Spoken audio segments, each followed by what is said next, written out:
vamos a hablar acerca de la hospitalidad, pero recordando que estamos en tiempo de posadas.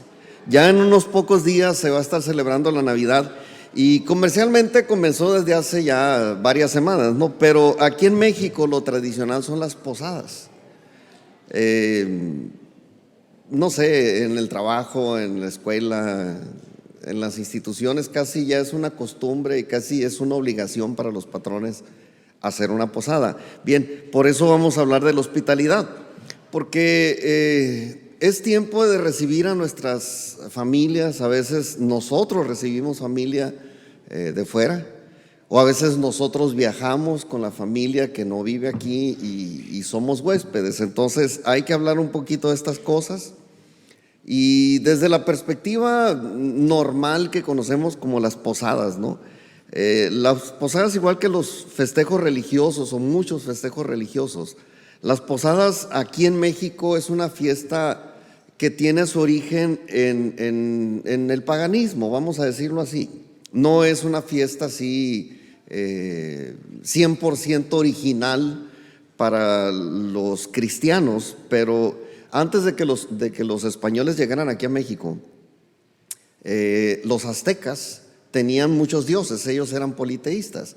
Y el dios de la guerra, que era Huitzilopochtli, tenía su propia peregrinación, vamos a ponerle así, durante 10 días, del 16 al 26 de diciembre. Ellos tenían sus procesiones, sus desfiles, ¿no? Y finalmente pues ellos adoraban a sus dioses, pero bueno, específicamente a Huitzilopochtli. Pero cuando llegaron los españoles, vieron esa celebración que hacían los aztecas, y en la buena intención de evangelizar a los mexicanos, cambiaron el sentido de esa tradición. Y entonces empezaron a celebrar los evangelizadores católicos, y empezaron a cambiarle el sentido a esos desfiles, a esas marchas que terminaban en una casa, en una fiesta. Y le dieron el sentido de que fue el tiempo en el que José y María se trasladaron de Belén, de Nazaret a Belén. Ahorita vamos a platicar de esta historia, pero el asunto es que no es una fiesta 100% mexicana, pero no es el punto hablar tampoco de la fiesta mexicana religiosa, que tiene que ver, sí, con la procesión o el viaje que hicieron de Nazaret a Belén José y María. Tiene que ver con otras cosas, pero la realidad de las posadas es recibir gente, brindar hospitalidad a aquel que tiene necesidad.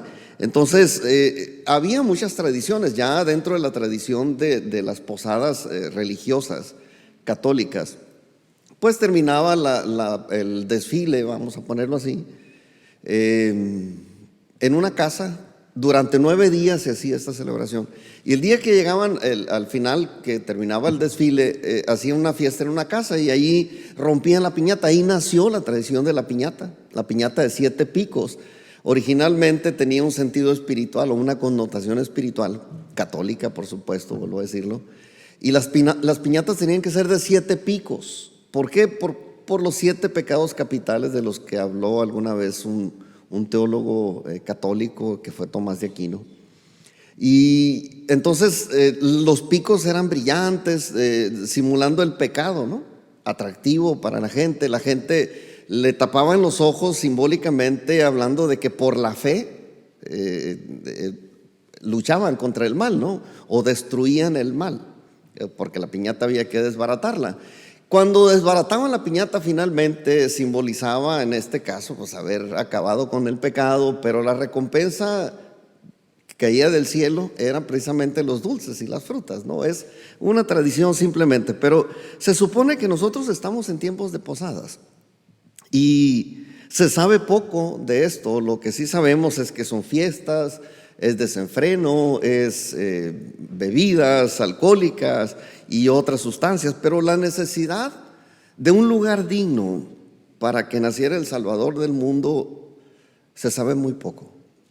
Y esto es la realidad de lo que ahora se representa aquí en México como las posadas, y que es un tiempo también para recibir gente en nuestras casas por las vacaciones y esas cosas, ¿no? Pero previo al nacimiento de Jesús, era necesario proveer hospitalidad a la familia de Jesús, o sea, José y María, cosa que no sucedió, al menos no sucedió como era digno de un rey, como el que habría de nacer, ¿no? En este caso, Jesús. Ya después de que nació tuvo muchas visitas. Ustedes recuerdan la historia, lo vamos a ver tal vez la próxima semana, la visita de los magos, la visita de los pastores, primero los pastores, luego los magos, y así, o sea, sí hubo gente que lo fuera a visitar, pero el día en sí, el mero día que se necesitaba urgentemente la hospitalidad para la familia de Jesús, no la tuvieron. No la tuvieron, y esto, pues no hubo yo diría, no hubo un hospedaje digno para Jesús. Y es cuando más lo necesitaba, pues no hubo una casa para ellos y fueron a quedarse en una cosa, pues no tan digna, ¿no?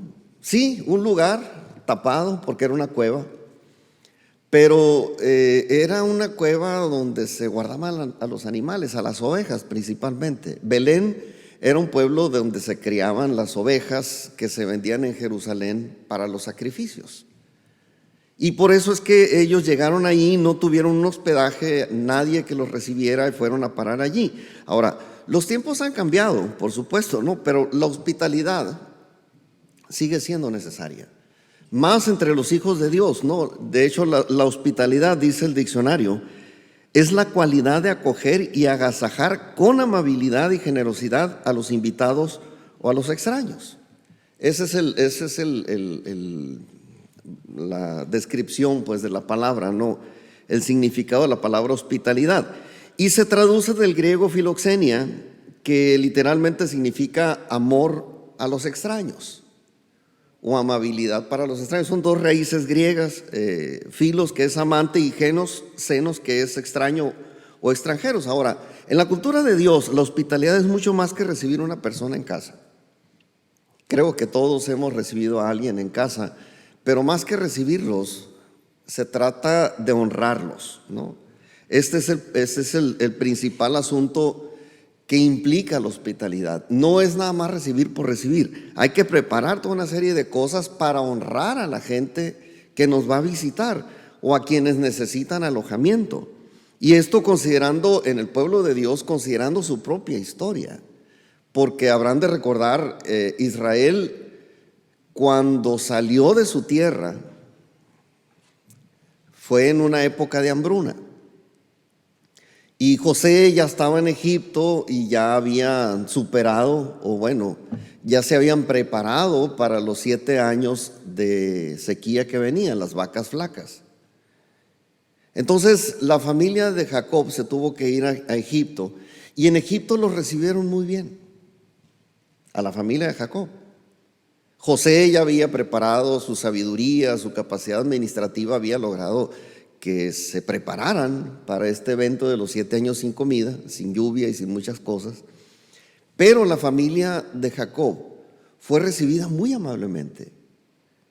Y por ese hecho de haber tratado bien a la familia de Jacob, o a la descendencia de Abraham, Isaac y Jacob, pues Dios instituyó esto como una obligación para el pueblo judío, porque ellos fueron recibidos o bien recibidos en Egipto. Entonces estaban obligados de alguna manera a la hospitalidad, porque ellos fueron bien recibidos. Pues ya después vino la esclavitud porque se portaron mal, y obviamente Dios no les iba a aplaudir el portarse mal, el tomar las costumbres de allá y meterse en cosas que no debían. Pero gracias a la sabiduría de José, ellos tuvieron muy buena estancia al principio allá en Egipto. Y esto es lo que dice la Biblia, como un mandamiento de Dios para su pueblo, y más bien para su pueblo escogido. Dice Levítico capítulo 19 versículo 34, dice: como a un natural de vosotros tendréis al extranjero que more entre vosotros, y lo amarás como a ti mismo, porque extranjeros fuisteis en la tierra de Egipto, yo Jehová vuestro Dios. Antes de esta ley, Abraham ya había practicado la hospitalidad. Ustedes recuerdan cuando llegaron aquellos ángeles, bueno, aquellas personas, 3 personas, buscándolo para bendecirlo. Él les ofreció hospitalidad, comida y etcétera. Más adelante también, en el caso de Lot recibió a unos ángeles a los ángeles que iban a destruir la ciudad, los recibió. En el tiempo de Moisés, su suegro lo recibió. Se fue al desierto, se fue huyendo Moisés, y su suegro, que no era su suegro todavía, Jetro, lo recibió, y lo recibió muy bien y le dio trabajo, y ahí inclusive hasta se casó con una hija del señor este. No era parte de la hospitalidad, pero bueno, a lo mejor se flecharon ahí en una de esas, ¿no? Y más adelante, todavía ya en el tiempo de los reyes, hay una mujer que le dio alojamiento a Elías, al hombre de Dios. Y inclusive una de ellas hizo un aposento para el profeta. Y hubo muchas muestras pues de hospitalidad, porque era parte o es parte de la cultura de los hijos de Dios el hospedar. No solamente es una ley, es parte de la cultura.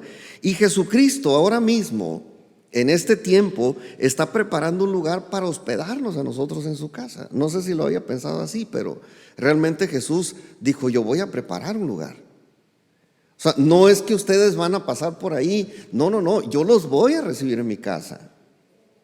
Y se fue a preparar ese lugar. Dice Juan capítulo 14 versículos 2 y 3: en la casa de mi Padre muchas moradas hay. Si así no fuera, yo os lo hubiera dicho. Voy pues a preparar lugar para vosotros, y si me fuere y os preparare el lugar, vendré otra vez y os tomaré a mí mismo, para que donde yo estoy, vosotros también estéis. Esto es lo que Jesús está haciendo ahorita. Vamos a llamarlo, en el cielo, preparando lugar para todos nosotros, los que hemos sido salvos, los que hemos aceptado la salvación que Él nos ha dado. Pues nos está preparando un lugar. Lo curioso es que nos está preparando un lugar a nosotros como seres humanos, cuando Él mismo no recibió la misma hospitalidad de parte de nosotros. O sea, cuando Él vino, nosotros no lo tratamos como Él nos va a tratar a nosotros. Y nos va a dejar algunos le llaman una cachetada con guante blanco, ¿no? Pero es algo que Él no recibió, la hospitalidad de lujo que Él nos va a ofrecer a nosotros. Y quiero que leamos una historia de algo que sucedió previo a la Navidad. Antes de que Jesús naciera, hubo algunos tiempos de necesidad de hospitalidad que fueron suplidos muy, muy gratamente, pero después ya no. Aquí la Virgen María ya estaba embarazada. No de José, estaba embarazada ya del Espíritu Santo. José también ya sabía de ese embarazo. Y el caso es que la Virgen María, en cuanto ella supo de su embarazo, ella fue con una pariente que se llamaba Elizabeth. Y Elizabeth pues era tal vez una prima de María.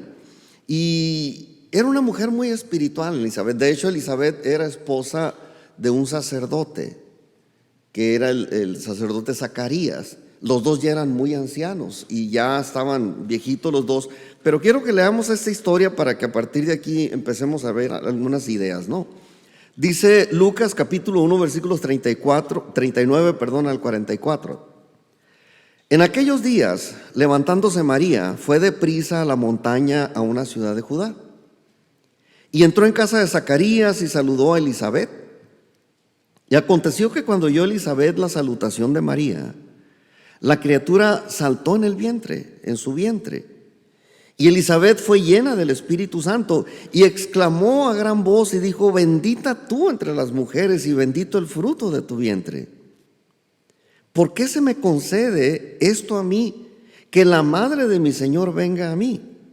Porque tan pronto como llegó la voz de tu salutación a mis oídos, dice, la criatura saltó de alegría en mi vientre. Les digo, era una mujer muy espiritual.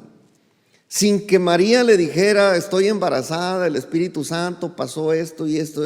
Ella inmediatamente percibió en su espíritu estas cosas, identificó que dentro de María, que todavía no se le notaba la panza, estaba reciente el asunto, dijo, ¿cómo es que Dios me puede honrar de esa manera? Que la mamá de mi Señor venga a mi casa.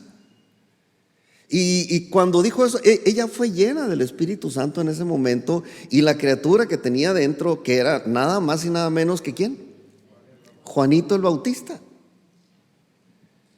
Cuando Juanito el Bautista percibe esa misma presencia del Espíritu Santo y del Salvador del mundo ahí, dice que salta, no sé si de alegría, de contentamiento, pero, o sea, fue todo un acontecimiento. Y esto lo percibió Elizabeth y dijo, ¿sabes qué? Esto es maravilloso para mí, que yo pueda recibir en mi casa. Para no hacer muy largo el cuento, María se quedó ahí por 3 meses. 3 meses de una hospitalidad magnífica, ¿no? Todo fue bien, todo estuvo muy bien, la bienvenida, los saludos, ustedes saben, las buenas noticias del pueblo, los mitotes, los chismes de la ciudad, y etcétera, etcétera. Había buenas y malas noticias, pues. Y pues ahí estuvo comiendo, se estuvo alimentando, o sea, fue bien tratada. Elizabeth y Zacarías le dieron muy buena posada, muy buena hospitalidad. No había queja, al contrario, había mucho que agradecer. Y creo que Dios los recompensó a ellos. De hecho, Dios preparó, cuando Elizabeth se embarazó, no fue un embarazo normal. Aunque había sido 6 meses antes, este embarazo era un embarazo sobrenatural, porque Elizabeth ya era una mujer anciana. Y yo no conozco ancianas que se embaracen. Y esto fue lo que sucedió. Entonces era una mujer muy amada por Dios, pero también supo ella aplicar esta parte de la hospitalidad a favor de la mamá de Jesús, que aunque todavía no se percibía ahí, y no crean que sacó un ultrasonido para revisar a ver qué tanto llevaba, no, o sea, lo percibió y se dio cuenta, y entonces le dieron muy buena recepción. Gracias a Dios por la hospitalidad de Zacarías y Elizabeth, porque algunos meses más adelante no iba a ser igual. Les digo, María apenas acababa de embarazarse del Espíritu Santo, y ella va. Y yo me imagino que ella tenía dudas acerca de esto, y ella debe haber conocido la espiritualidad de Elizabeth, y va y le pregunta, porque Elizabeth también se había embarazado, también milagrosamente. Dice, bueno, yo me embaracé milagrosamente, no hubo ningún hombre de por medio. Elizabeth sí, pero también era imposible que ella se embarazara, así como yo. Y va, y yo me imagino que tuvo ella que preguntar todas estas cosas. Obviamente, antes de que preguntara ya tenía la respuesta, que sí era cierto, que estaba embarazada.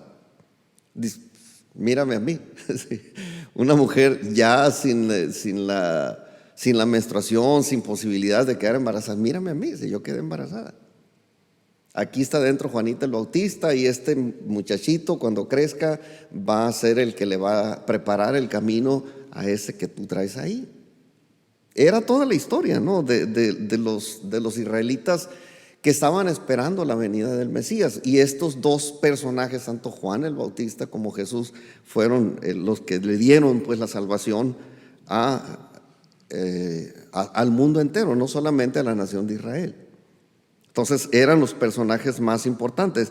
Ahora, está por demás decir que esto fue un viaje muy largo, ¿no? Porque María y José, cuando ya se embarazó, después de que estuvo con Zacarías y Elizabeth, se regresó a su pueblo.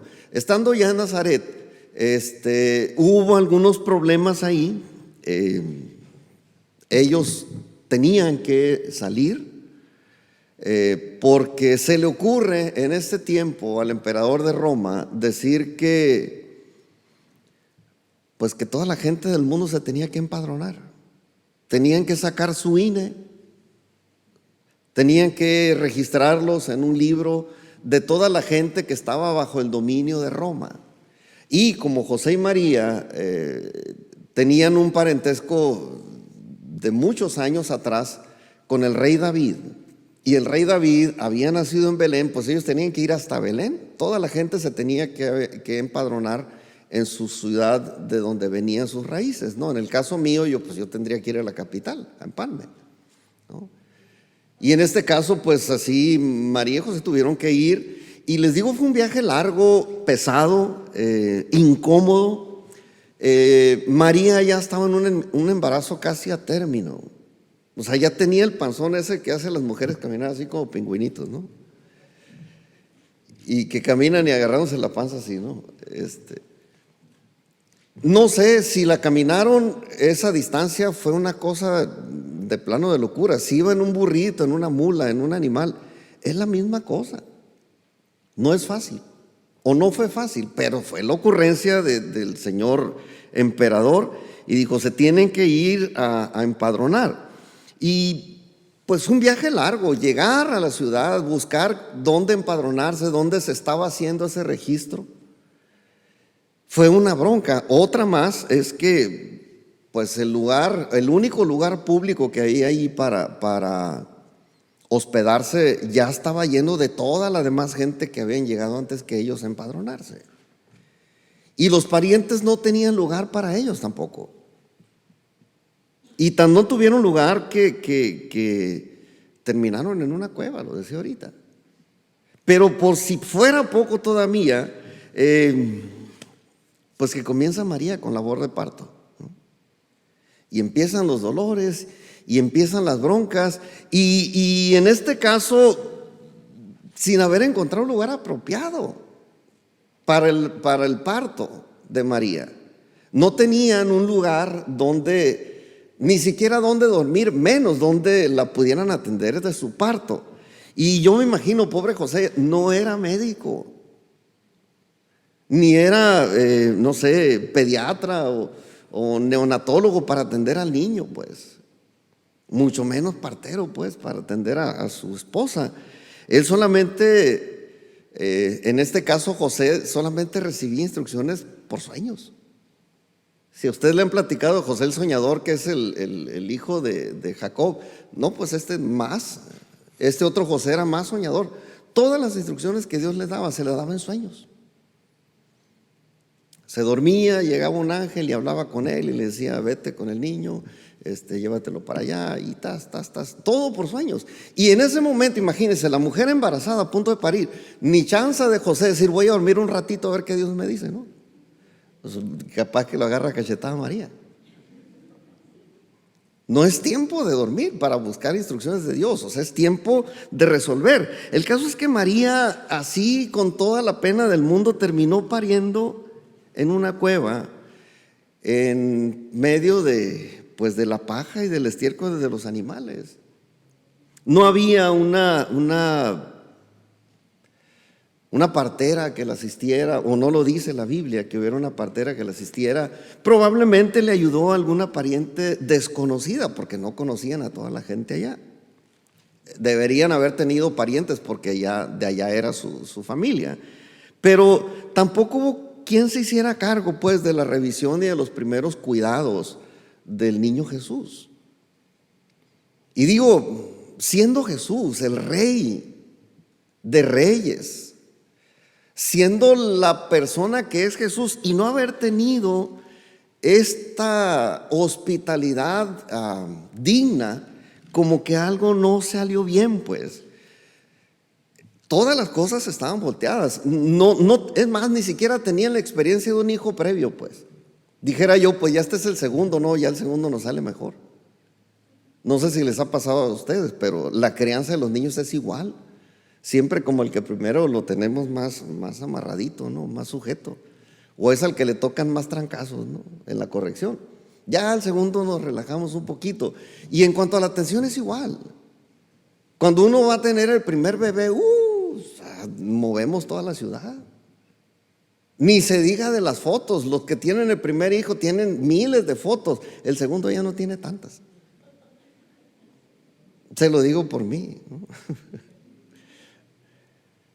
Y aquí no había una experiencia previa, pues, para que José estuviera prevenido, ¿no? Todo estaba en contra. Todo. Y en esta ocasión la hospitalidad fue muy diferente a la anterior. En el caso de Elizabeth y Zacarías, allá los atendieron así a cuerpo de rey. Y por un lado, pues sí, ¿no? Todos sabemos en la Navidad, gloria a Dios en las alturas, nació el Salvador del mundo y qué buena onda, qué suave. Pero por otro lado, qué tristeza que el Hijo de Dios tuviera que nacer en un pesebre, en una cueva donde guardaban a las ovejas en la noche, para que no las atacaran los animales, para que no se las robaran los ladrones. Y yo creo sinceramente que aquí en San Luis le hubiera ido mejor a Jesús. Digo, no es por presumirlo, ¿verdad? Pero imagínense, deje volar su imaginación un poquito. Si Jesús hubiera venido a nacer aquí, bueno, si María y José hubieran llegado aquí, nosotros lo hubiéramos atendido mejor. Fácil los hubiéramos atendido mejor. Por lo menos hubiera estado mejor que en una cueva entre la paja y el estiércol. Eso se los puedo asegurar. Hubiera estado mejor. Y aquí les hubiéramos buscado un mejor lugar en el hospital. Y con un poquito de suerte hasta mi esposa la atiende, ¿no? Digo, y con un poquito de influencia Fernando nos consigue al neonatólogo para que, no, o sea, le hubiera ido de lujo, de lujo. Y pues yo creo que con esa influencia y con esa atención le hubiera ido mejor a Jesús. Y con esto quiero decirles, realmente eso es una fantasía, pues es soñar y decir, ¿sabes qué? Aquí le hubiera ido mucho mejor. Sin embargo, lo que yo quiero decirles con esta historia es que se den cuenta del valor de la hospitalidad. Imagínense haber atendido el parto de María aquí en San Luis, o sea, lo hubiéramos tratado. Es una oportunidad de oro que Dios nos da el practicar la hospitalidad. Es una oportunidad que una sola vez en la vida existió y no la aprovechamos. No la aprovechamos los hombres, le dejamos el peor lugar. Pero eso no es una razón para que él dijera, pues así me trataron a mí, así los voy a tratar yo también a ustedes. No. Él vivió ya todo lo que tenía que vivir, pasó todas las cosas que tenía que pasar, empezando mal desde su parto, desde el día de su nacimiento. Pero él se fue a prepararnos un lugar de lujo, no entre paja y estiércol. Son lugares adornados por todas partes, oro es lo que sobra ahí. Habitaciones de lujo para todos nosotros. Entonces, por eso digo yo que practicar la hospitalidad, lejos de ser una incomodidad, es un honor y es un gran privilegio. Imagínense recibir a Jesús. Atender el parto hubiera sido, no sé, pero yo creo que aquí en la Biblia estaría el nombre del médico o de la partera que lo atendió, pero no hubo.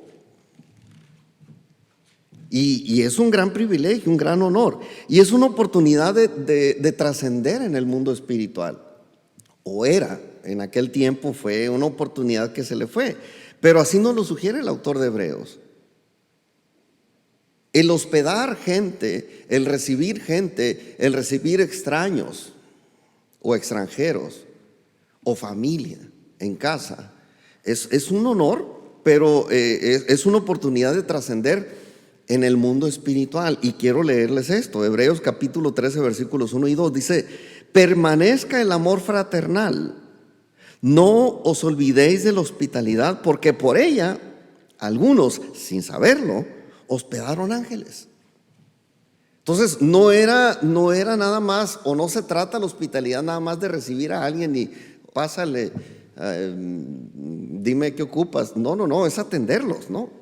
Y esto nos recuerda aquí con esta última frase de que sin saberlo hospedaron ángeles, nos recuerda las historias que les recordaba ahorita de Abraham, de Jetro, de Lot, en el caso de Lot también. Entonces la mujer sunamita y todos estos personajes que les decía ahorita.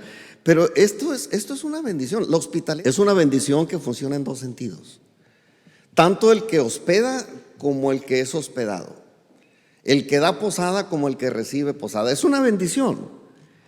No cualquiera ofrece alojamiento buen alimento, protección, seguridad a los que no son de casa. Independientemente si son ángeles o son personas, o sea, no cualquiera tiene esa oportunidad de ofrecer alojamiento, de ofrecer hospitalidad a quien tiene necesidad, y que Dios vea ese esfuerzo, vea esa atención y Dios lo recompense. Eso es una oportunidad doble. De eso se trata dar posada, de eso se trata honrar a un huésped y ser recompensado por Dios. Y solamente les decía, quiero enfocarnos en este asunto y recordar algunas reglas bíblicas en cuanto a la hospitalidad. Sí, vamos a recibir tal vez parientes, tal vez gente que llegue a tu casa pidiendo algo de comer, algo de beber. A lo mejor te encuentras a alguien en la calle y no en la casa, pero en la calle lo ves sin chamarra, sin cobijas. Echa una al carro, o sea, una chamarra viejita, y si ves a alguien, dásela. Lucy me dio muy buena idea, por cierto. Ella trae una bolsa de croquetas en el carro también. No para los indigentes, pues hay perritos también indigentes que también merecen buen trato, pues son animales, sienten también. Pero bueno, entonces estamos en tiempo de posadas de verdad, y ya sea que recibamos parientes o que los visitemos, necesitamos conocer un poquito acerca de las reglas de la hospitalidad según el punto de vista bíblico. Este es un centro de estudios bíblicos, lo he dicho siempre. Entonces la idea es que podamos hospedar de tal manera que Dios nos pueda recompensar. Sí, vamos a hacer un esfuerzo que no te va a pagar la gente que viene a hospedarse contigo, pero te lo va a pagar Dios, y es mucho mejor, mucho mejor. Y es necesario que al hospedar consideremos primero solo a personas dignas. Y esto no me quiero meter en muchos problemas, pero tengo que decirlo. No cualquier persona que necesita hospedaje o ser hospedada y atendida es digna de ese honor.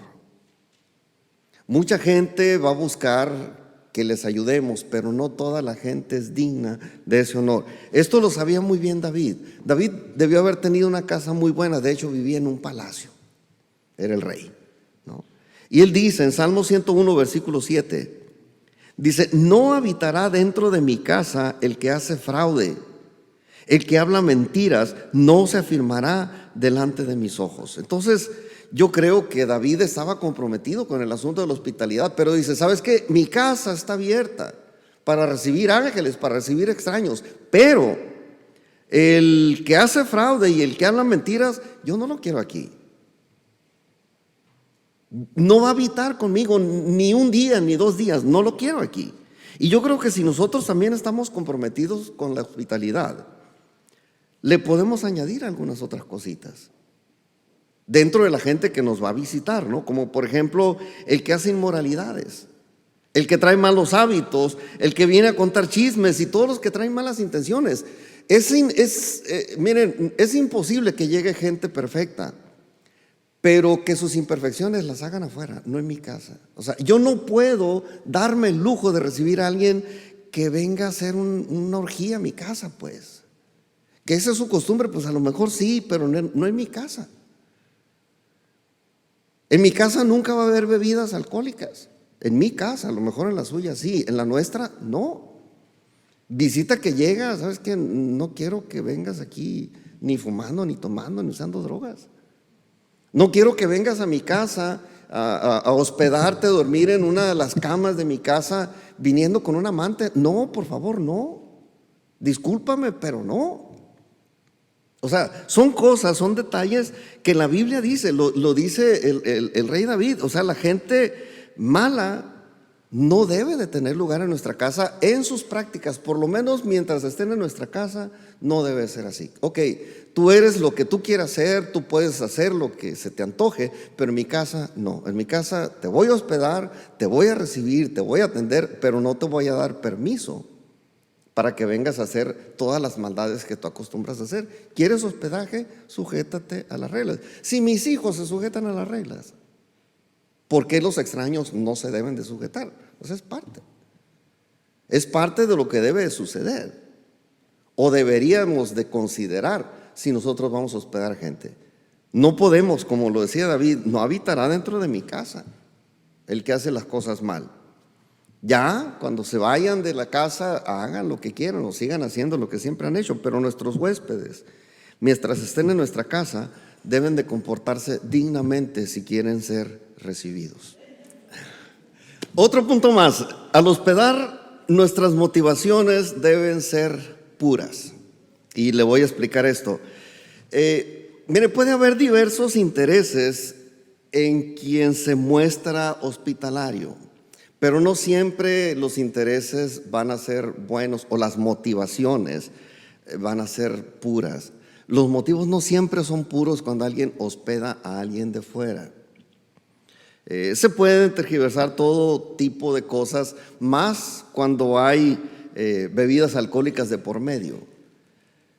O sea, no se vale que yo invite o que yo reciba gente y las emborrache, vamos, para sacar provecho propio, para abusar de alguien, para aprovecharme de cualquier otra forma, ¿no? Hay muchas maneras de perder el control, y una de ellas, la más fácil, es que usted invite a alguien a su casa y lo ponga borracho y usted le puede bajar lo que traiga.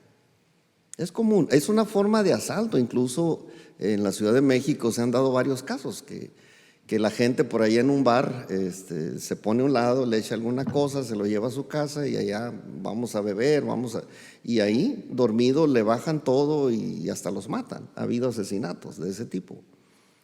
Y nosotros tenemos que tener una motivación pura cuando nosotros invitamos a recibir a alguien o cuando nosotros ofrecemos pues hospitalidad.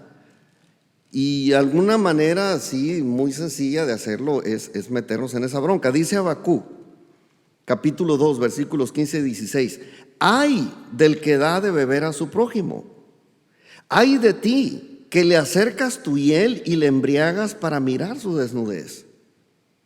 Te has llenado de deshonra más que de honra. Bebe tú también y serás descubierto. El cáliz de la mano derecha de Jehová vendrá hasta ti, y vómito de afrenta sobre tu gloria. O sea, ¿qué dice aquí el profeta? No te metas en esa bronca. Si vas a recibir a alguien, por favor, no le ofrezcas nada que le haga perder el control para aprovecharte y saciar tus instintos, bajos instintos, diría yo. O cualquier otra motivación, que lo estás invitando porque a lo mejor le vas a bajar una feria. Van a hacer tratos que son desventajosos para el huésped, pero ventajosos para ti. Cosas que suelen suceder. Entonces, siempre que insistamos en ofrecer hospitalidad, tenemos que cuidar que nuestros motivos sean puros. Y tenemos que revisar que en nuestro corazón no estemos buscando un provecho propio o deleite en nuestra carne. Porque es común que esto suceda. Nuestra única motivación debe ser honrar y dignificar al huésped. Porque esto es lo que la Biblia nos manda, ¿no? Y estar dispuestos a hacerlo sin esperar recompensa de la gente que hospedamos, sino recompensa de Dios. A fin de cuentas, no estamos buscando cobrar. O sea, si va a cobrar, mejor ponga un hotel. O sea, si se trata de aportar una ayuda a alguien que tiene necesidad, hágalo y reciba la recompensa de Dios, que es mejor que lo que el huésped le pueda dar. Por otro lado, si eres tú quien tiene la necesidad de ser huésped, pues evita también meterte en problemas, ¿no? Uno como huésped, a lo mejor por cortesía la gente nos dice: estás en tu casa, pero no abuse, ¿no? Digo, está bien que estoy en mi casa, pero no por eso voy a llegar quitándome la ropa para tirarme en el sillón desnudo a ver la tele como me acuesto yo al dormir. Yo duermo en calzones, como la gran mayoría de los. No por eso, estando yo en un lugar ajeno, voy a llegar no, tengo que respetar el lugar, tener ese respeto, ¿no?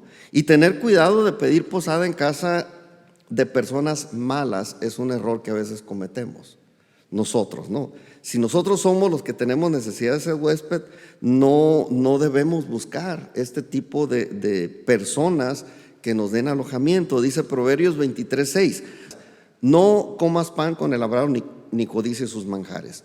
Esto lo dice Salomón, por supuesto, ¿no? Y nos habla de que si nosotros tenemos necesidad de ser atendidos en algún lugar, no busquemos a este tipo de gente porque nos va a seducir. Su estilo de vida seduce. El estilo de vida de la gente mala seduce. Sea de comer o de recibir cualquier otra cosa, nos va a seducir. Si tú llegas a tener necesidad de una atención, de hospedaje, no busques al más borracho porque te va a invitar y te va a insistir hasta que caigas. Y después que caigas te va a decir, ahí está, pues no que eres cristiano. Te lo va a decir. Te lo va a decir. No busques. Dice, cuando te sientes a comer con algún señor, esta es otra observación. Sé prudente al comer en casa ajena. Te van a ofrecer de comer. Te tienen que ofrecer de comer si llegas a hospedarte en algún lugar, pero ten cuidado. Dice Proverbios 23, versículo 2. Cuando te sientes a comer con algún señor, considera bien lo que está delante de ti y pon cuchillo a tu garganta si tienes gran apetito.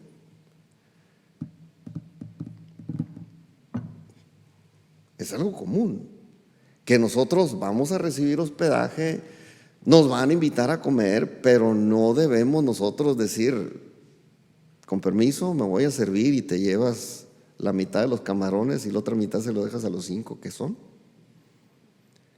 No se vale. No se vale decir, es que a mí me gusta mucho. No, estás en una casa ajena y tenemos que respetar. Aun cuando la gente nos diga, estás en tu casa, es por cortesía. Alguien con mucha sabiduría le dijo a alguien, ¿no?, que regresó después de muchos años de no estar aquí con nosotros. Dijo, qué rico sentí, me sentí otra vez en mi casa, dijo, o sea, habiendo regresado a la iglesia. Y le dice a esta persona, sí, le dijo, sí estás en tu casa. Le dijo, nada más que esta vez no te vamos a dar llave. O sea, estamos en casa, sí, pero hay ciertas reglas que nosotros debemos guardar cuando vamos y se nos ofrece una casa. Y una de ellas es no abusar de la comida. O sea, mídete. No comas más que lo que te sirvan. Y si te ofrecen más, recíbelo. Pero no seas tú aquel indiscreto que, qué rico estuvo el camarón, ay, voy por otra. No, cálmate.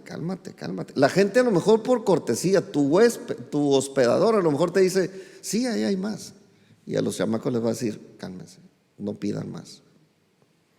Y eso no está bien. Pero bueno, hay quienes sí lo hacen. Y miren, fuera de la casa, usted puede ver ese tipo de gente ahí en los restaurantes, ¿no?, en los buffets, que llega apenas la bandeja de los camarones y alguien casi nomás la vacía en todos los platos que puede y se los lleva y ya no le deja nada a los demás. Y en casa a veces hay gente que es así. Cómase lo que le sirvan, disfrútelo, y si no hay más, bueno, absténgase de pedir, porque por cortesía se lo van a quitar a alguien más para dárselo a usted, y eso no es correcto. Hay que hacerlo. Ahora, otra más, si tienes que hablar, si vas como huésped a una casa y tienes que hablar, habla con sabiduría y con prudencia, evitando hablar lo que no se debe hablar. A veces somos muy dados a visitar amigos, personas, familias, y vamos, pero sí, o sea, en la misma confianza que tenemos, y nos vamos en el chisme y hablamos de gente y hablamos de personas y hablamos de cosas que no se deberían de hablar. Y esto, créanlo, es una recomendación apostólica de alto nivel de honor, le voy a poner así, porque no es solamente una recomendación de que, aprende a tener un diálogo sano con la gente. No, lo dice Pablo a Timoteo. Pablo era apóstol, Timoteo era un pastor. Un pastor que había evangelizado Pablo, griego, era este hombre, pero la mamá de este hombre pues era judía y por eso él lo conoció, tal vez en la sinagoga, y a Pablo le tocó hablarle de Jesucristo, y Timoteo fue un buen hombre. Pero con todo y que era un buen hombre, Pablo le dice a Timoteo: ten cuidado con ese tipo de personas. ¿Qué tipo de personas? Primera de Timoteo capítulo 5 versículo 13 dice: y también aprenden a ser ociosas. Estaba hablando de mujeres, pero también los hombres son mitoteros. Les gustan las novelas y les gustan los chismes y todo eso. Dice: y también aprenden a ser ociosas, andando de casa en casa, o sea, jacaleras, pues de jacal en jacal, ¿no? Y no solamente ociosas, sino también chismosas y entremetidas, o sea, metiches. Y sigue diciendo: hablando lo que no debieran. Entonces, en vez de hablar ociosidades, tenemos que ser comedidos y serviciales. Evitar, estamos en una casa ajena. Yo sé que alguien va a meter aguja para sacar hebra, como luego dice. Te va a preguntar por alguien a ver qué tanto sueltas la boca, y después te va a quemar con aquella persona que hablaste. Tenga cuidado. O debemos tener cuidado de hablar con sabiduría, con prudencia, con inteligencia.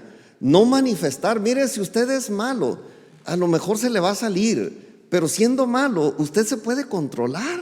También su boquita, si usted tiene un poquito de redarguir del Espíritu Santo, el Espíritu Santo le va a decir: tapa tu boca, cierra tu boca, no hables. Porque el sabio, o bueno, el que cierra su boca pasa como sabio. Guárdate, porque todo lo que tú hables siendo un huésped en un lugar extraño va a ser usado en tu contra, o puede ser usado en tu contra. Entonces es divertido, es a lo mejor agradable a esa comezoncita de querer hacer lo malo en un lugar donde ya son malos y te van a motivar. Es tentador el asunto, pero tenemos que aprender a evitarlo, tenemos que aprender a callar. Santiago tiene muchas recomendaciones para aquellos que les gusta hablar demasiado. Pero pues no busques problemas hablando de más. Es una recomendación, como les digo, de alto nivel. Porque miren, en aquel tiempo las cosas eran un poquito diferentes ahora. Ahora todavía hay gente, ¿no?, que lo hace. Pastores que reciben gente de cualquier parte, así sin preguntar nada, ¿no?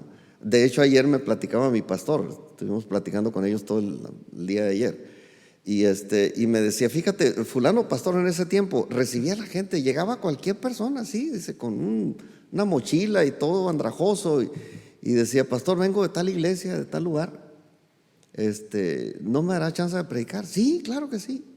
O sea, así a la brava. Él los recibía, ¿no? Obviamente le hicieron un montón de cosas, pero antes, en aquel tiempo, en el tiempo que Pablo le escribe a Timoteo, los cristianos andaban así. No traían cartas de recomendación, pero la gente se sabía, se hablaban, se conocían entre ellos y decían: ten cuidado de fulano, de mangano y perengano. Pero los que no, pues los tenían que recibir, y sin saber a veces qué tipo de persona era la que iba llegando, ¿no? Un demonio disfrazado de ángel de luz, ¿no? Un ser humano disfrazado de santo con tal de sacar ventaja, ¿no?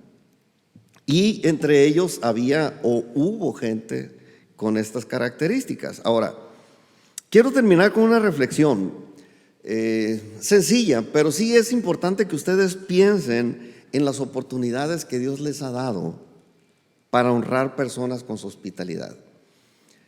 No sé si dejaron pasar alguna oportunidad de hacerlo, de tener hospitalidad para alguna persona, o si en una o varias ocasiones se nos fue la oportunidad. Y no era solamente recibirlos, era manifestar hospitalidad digna. Porque no sabemos, yo sé que Jesús ya no va a volver a nacer entre nosotros, Pero no sabemos si a lo mejor es una persona importante dentro del reino de Dios. O por lo menos de la medida de Juan el Bautista, pues, de Eliseo, de ángeles como los que visitaron a Lot, como los que visitaron a Abraham. O sea, no sabemos. Extraños pueden llegar a nuestra casa y nosotros no saberlo, no tener ni idea de quién está frente a nosotros. Me platicaba otro amigo, otro pastor de otro hombre, un predicador que acostumbraba a llegar en fachas a predicar. Y se llegaba así, sucio, en huaraches, en chanclas, la ropa rota y desgastada y sucia. Y él llegaba a predicar y pues a algunas iglesias le negaron la entrada, ¿no? Cuando él decía, es que a mí me invitaron a predicar. No, pues no creo que haya sido usted, ¿no? Lo sacaron varias veces, no lo dejaron entrar más bien a varias iglesias. Hasta que él decía, pregúntale al pastor, dile que soy fulano de tal. Salía el pastor y lo veía ahí en esas fachas. Obviamente él tenía su razón y decía, la predicación de este hombre era decir, ¿sabe qué? Así andaba yo cuando Dios me alcanzó. Y Dios me transformó, ahora tengo una iglesia así, en el morralito que traía su ropa, su traje y todo. Me dan permiso, iba y se cambiaba, ¿no? Y ya, ahí evangelizaba mucha gente, pero bueno, eso era otro estilo, ¿no? Pero es parte, pues, como le digo, es la oportunidad que Dios nos da de honrar a alguien que no sabemos qué es, pero que puede ser alguien importante que Dios nos ha enviado porque lo vamos a atender. Miren la gente que está aquí, ustedes, los que están aquí, Dios los trajo aquí porque aquí sabía Dios que le íbamos a atender como lo atendemos. No sé si me capte eso, pero hay lugares que no se les atiende de la misma manera. Y cuando Dios realmente ama a alguien, lo hacen hacer con una mamá y un papá de lujo porque Dios los ama, más que a muchos otros. Cuando Dios nos provee una congregación sana como la nuestra, no digo que es perfecta, digo que es sana, Dios los trae aquí. Cuando Dios necesita a alguien para que lo recibamos en casa como de casa, Dios nos los va a traer. Y si no los ha traído es porque a lo mejor no hemos sido suficientemente dignos para recibirlos. Por eso es importante hablar de la hospitalidad, porque tenemos que recibir gente así. Y a lo mejor ya tuvimos alguna oportunidad y se nos fue, pero no debemos dejar pasar la oportunidad. Ahora que ya lo sabemos, persona que llegue a tu casa, ora antes de decirle que se vaya y que le vaya bien. Ora antes de darle lo que le vas a dar o de pasarlo a tu casa si es que te atreves. Dios nos ha dado esa capacidad, pues, de honrar a ángeles y siervos de Dios con la hospitalidad. Y son oportunidades, yo diría oportunidades de oro que Dios nos da para que cuando alguien llega necesitado y enviado por Dios, nosotros podamos atenderlo y recibir entonces la recompensa de Dios. Es una capacidad que Dios nos ha dado de poder atender a la gente. Yo le puedo asegurar que en cualquier lugar que nosotros hemos ido, siempre nos han invitado a comer algo. En la casa de los cristianos siempre hay comida. Pues véanos. ¿Sí? O sea, siempre hay que comer. Y si no, vete a la tienda, arráncate y tráete algo. O sea, Dios nos ha dado esa capacidad de recibir gente y de atenderla bien. ¿Por qué? Porque Dios está interesado en que practiquemos la hospitalidad, porque en una de esas ángeles te va a tocar recibir en casa. Ahora, termino con esto. Hay un huésped modelo que nos está invitando, y esta es una invitación personal, no es para todos a lo mejor, pero sí está dirigida a personas muy, muy en particular. Y este huésped dice: he aquí, yo estoy a la puerta y llamo. Si alguno oye mi voz y abre la puerta, entraré a él y cenaré con él y él conmigo. Apocalipsis 3:20. ¿Quién es? Jesús. Jesús se manifiesta a nosotros como un huésped. No dice, si alguien abre la puerta voy a entrar a su casa. No, dice, entraré a Él. No a mi casa, va a entrar a mí, conmigo, dentro de mí. ¿Qué tan buen huésped eres tú? ¿O qué tan buen hospedador eres tú para recibir dentro de ti, en un cuerpo bien cuidado, bien nutrido, bien alimentado, bien santificado, listo para honrar a aquel que llega a tu vida? Esa es una invitación que Él se está autohaciendo. Dice, yo estoy aquí y estoy llamando. Si alguien me abre la puerta, yo voy a entrar a Él. Y voy a cenar con Él y Él conmigo, y etcétera, etcétera. La pregunta aquí es, ¿estás dispuesto a darle posada a Dios en tu corazón? ¿Qué tan dispuesto estás, qué tan preparado estás para dar posada al Hijo de Dios? Y ahí lo vamos a dejar, piénselo, medítelo. Si usted no está preparado para darle posada a Jesús, usted se va a perder la vida eterna, porque es el único que nos puede proveer la vida eterna y la salvación. Póngase de pie, vamos a orar. Señor, queremos darte gracias